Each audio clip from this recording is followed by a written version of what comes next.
I care not whether the book of Job be a history or a poem. I think it is both. I do not care how much relatively of each.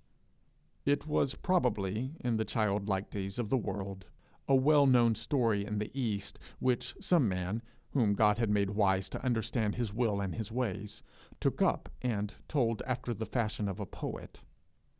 What its age may be, who can certainly tell? It must have been before Moses. I would gladly throw out the part of Elihu as an interpolation. One in whom, of all men I have known, I put the greatest trust, said to me once what amounted to this: there is as much difference between the language of the rest of the poem and that of Elihu as between the language of Chaucer and that of Shakespeare. The poem is for many reasons difficult, and in the original, to me, inaccessible. But through all the evident inadequacy of our translation, who can fail to hear two souls, that of the poet and that of Job, crying aloud with an agonized hope that, let the evil shows around them be what they may, truth and righteousness are yet the heart of things. The faith, even the hope of Job, seems at times on the point of giving way. He struggles like a drowning man when the billow goes over him, but with the rising of his head, his courage revives. Christians we call ourselves.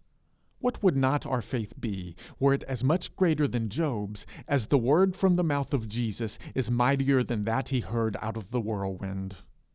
Here is a book of faith indeed. Ere the law was given by Moses, grace and truth have visited us. But where is our faith? Friends, our cross may be heavy, and the Via Dolorosa rough, but we have claims on God, yea, the right to cry to him for help.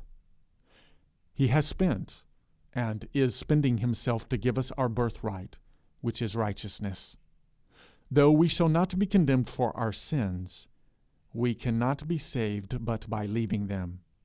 Though we shall not be condemned for the sins that are past, we shall be condemned if we love the darkness rather than the light, and refuse to come to him that we may have life.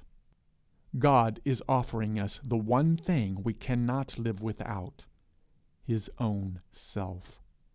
We must make room for him. We must cleanse our hearts that he may come in. We must do as the Master tells us, who knew all about the Father and the way to him.